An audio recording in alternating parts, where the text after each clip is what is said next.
മക്കൾ ഇടി കണ്ടോ? നല്ല ചങ്ക് പൊളിക്കണടി. വാടാ, കളത്തിലൊന്നും ഇറങ്ങണ്ട, ബാൽക്കണി ഇരുന്നങ്ങ് കണ്ടാ മതി.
ഈശ്വരൻ എന്നോട് പറഞ്ഞിട്ടില്ല ഗുണ്ടാ പിരിവാർക്കും കൊടുക്കാൻ, അതുകൊണ്ട് ഞാൻ തരില്ല.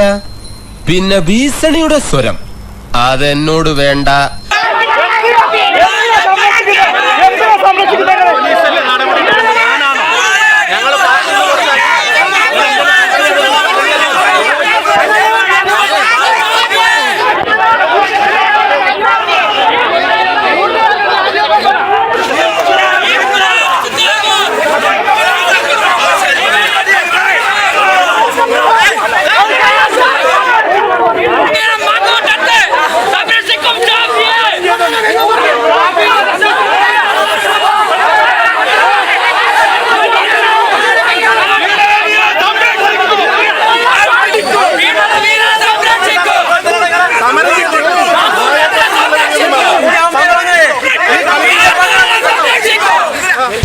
ആരെങ്കിലും ഒന്ന് പിടിച്ചു മാറ്റ്. നിങ്ങളെ നാട്ടുകാരനാണ്, കാര്യത്തിന് തീരുമാനം ഉണ്ടാകട്ടെ.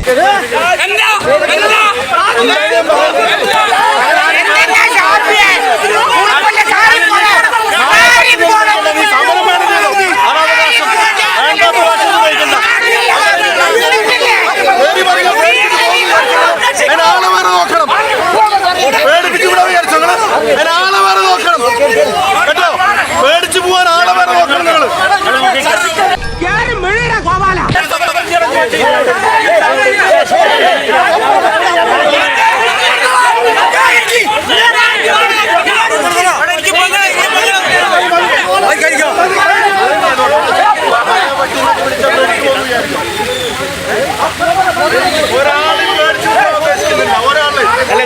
ആരും പേടിച്ചു പോകാൻ ഉദ്ദേശിക്കുന്നില്ല.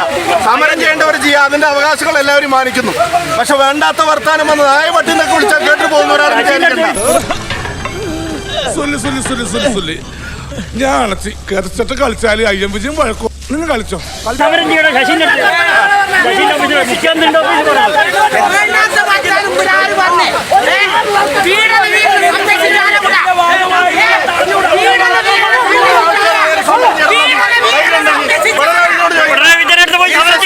സെക്രട്ടറി അതിനോട് ചോദിക്കണമെന്ന അതിനാർജുണ്ടോ? സമരം ഞാനും ചെയ്തിട്ടുണ്ട്, കണ്ടിട്ടുണ്ട്. ക്ലാസ് കത്തുമ്പോ വന്നിട്ട് നായ വട്ടിന്നൊക്കെ വിളിച്ചാൽ കേട്ടിട്ട് പോകാൻ അവരെ പേടിച്ചു പോകാൻ ഒരാളെ നോക്കാൻ പറയും. വിധി അല്ലാതെ എന്ത് പറയാനാ? ഇനിയിപ്പൊ അങ്ങനെ പറഞ്ഞ് സമാധാനിക്കാനല്ലേ കഴിയുള്ളൂ. ഒരാളെ നോക്കാൻ പറയണേ കേട്ടോ. ഒരാളും പേടിച്ചു പോകാൻ ഉദ്ദേശിക്കുന്നില്ല. ആര് പെട്ടെന്ന് വയറലാൻ ഇതാണ് ബെസ്റ്റ്. സമരം ചെയ്യാൻ എല്ലാവർക്കും അവകാശമുണ്ട്. സമരങ്ങളെയും പ്രതിഷേധങ്ങളെയും ഒന്നും ഞങ്ങൾ ഇതുവരെ ഭയന്നിട്ടുമില്ല. സമരം ചെയ്യാനുള്ള ആരുടെ അവകാശത്തെ ചോദ്യം ചെയ്യാൻ ഉദ്ദേശിക്കുന്നില്ല. പക്ഷെ സമരത്തിൻ്റെ പേരിൽ വന്നിട്ട് ആഭാസത്തരം കാണിക്കുകയും ചോദിക്കുകയും ചെയ്യുക. ഞാൻ അവരൊരാൾക്കും പരിക്ക് പറ്റരുതെന്ന് പോലീസിനോട് പറഞ്ഞു, വാഹനം നിർത്തിവെക്കാൻ പറഞ്ഞു. വാഹനം തട്ടിയിട്ട് ഒരാൾക്കും പരിക്കേൽക്കരുതെന്ന് വിചാരിച്ചിട്ട് അങ്ങനെ പറഞ്ഞ ഒരാളാണ്. അവിടെ വന്നിട്ട് നായ പട്ടി എന്നൊക്കെ വിളിച്ചാൽ അത് കേട്ടു നിൽക്കാൻ ഒരാളെ നോക്കണം. പൊന്നോ, ഇതെങ്ങനെ സാധിക്കുന്നു വളയാ?